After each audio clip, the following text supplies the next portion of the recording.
रूस का जो ऑपरेशन है उस पर अमेरिका की तरफ से बहुत बड़ा एक दावा किया गया है कि केमिकल या बायो वेपन से अटैक रूस कर सकता है और हमले के लिए यूक्रेन में यूएस लैब होने का ग्राउंड तैयार कर रहा है रूस ने कहा था यूक्रेन में चल रहा है बायो वेपन प्रोग्राम।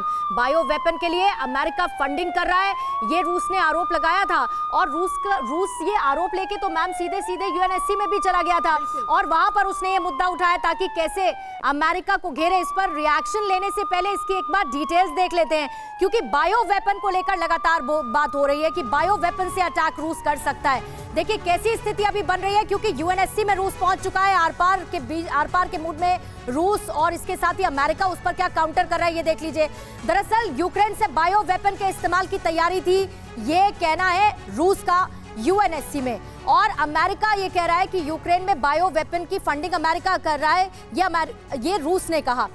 बहरहाल इसके बाद यूक्रेन का जो बायो वेपन का ऐसा कोई कार्यक्रम नहीं है, ये अमेरिका का कहना है, और अमेरिका यूक्रेन में बायो वेपन की फंडिंग कर रहा है, ये रूस कह रहा है। अब दोनों का क्या बयान आए हैं वो आप समझ लीजिए, आगे इसमें बढ़ते हैं।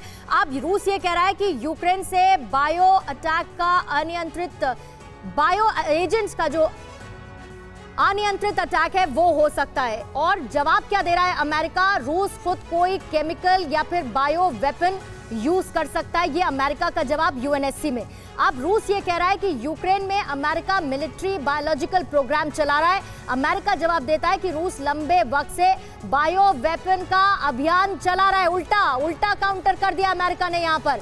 अब रूस कह रहा है कि रूसी फौज को आनन फानन में रिसर्च सेंटर मिटाए जाने के सबूत मिले हैं। अमेरिका ये कह रहा है कि यूएस लैब के दावे को रूस बायोलॉजिकल अटैक का ग्राउंड बना सकता है, और रशिया ये डेफिनेटली कर भी रहा है। अब रूस ये कह रहा है कि खार्किव और इसके साथ ही पोल्तावा में अमेरिकी लैब के दस्तावेज मिले हैं, लेकिन अमेरिका ये जवाब दे रहा है कि ये सभी आरोप रूस के वॉर प्रोपोगेंडा का हिस्सा हैं, यानी कि इसमें कोई सच्चाई है नहीं।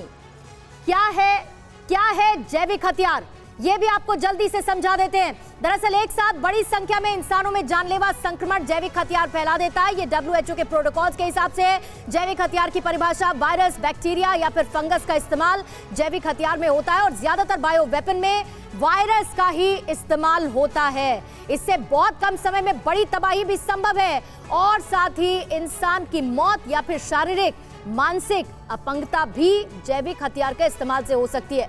बिना किसी धमाके के किसी भी देश को तबाह कर सकता है बायो वेपन। और समीर, ये बायो वेपन जिस तरह का डिस्ट्रक्टिव है ये तो सब पता है, लेकिन यूएनएससी में ले जाना, इसको रूस को अमेरिका को घेरना, फंडिंग का आरोप लगाना, यूक्रेन क्या कर रहा है, ये अपने आप में बड़ा क्वेश्चन है। बिल्कुल, और ये कोई नई बात नहीं है। इससे पहले भी अमेरिका पर ये आरोप लगते रहे कि दूसरे मुल्कों में जो बायो वेपन लैब्स चल रही हैं, जहां पर जैविक हथियारों पर काम हो रहा है, अमेरिका उसकी फंडिंग कर रहा है। लेकिन इस युद्ध में क्या जैविक हथियार का इस्तेमाल मुमकिन नजर आता है, या सिर्फ ये एक प्रोपेगेंडा का हिस्सा है?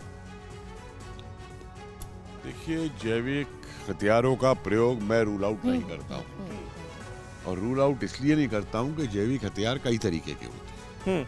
कोई जरूरी नहीं है कि हाई इंटेंसिटी का इस्तेमाल किया जाए, ऐसा भी इस्तेमाल किया जा सकता है जो सिर्फ बेहोशी फैला दे, एनेस्थीसिया और इसको लेकर के कि आप वो गैस छोड़ दे सब बेहोश हो जाए। आंसू गैस भी फैलाई जा सकती है टीयरिंग लेकर के। मेन एम क्या होगा जैविक हथियार का, कि जो सिविलियन पॉपुलेशन वहाँ की पार्टिसिपेट कर रही है, जो आर्म्स उठा रही है, उस सिविलियन उसको रोकने के लिए उसके पार्टिसिपेशन को। सर, प्रेसिडेंट ज़ेलेंस्की ये कह रहे हैं कि मैं एक जिम्मेदार आदमी हूं, मेरे दो बच्चे हैं, ये एक जिम्मेदार कंट्री है यूक्रेन। आप कैसे एक्सपेक्ट कर सकते हैं कि मैं जैविक हथियार बनाऊंगा? माफ कीजिए, जिनके 2 बच्चे हैं उन्होंने कितने हजार बच्चे बर्बाद दिए हैं यूक्रेन की अपनी जिद की वजह से। क्या बचपने की बात करते हैं ये? अड़ी सोमवार से शुक्रवार शाम 6 बजे सिर्फ TV9 भारतवर्ष पर।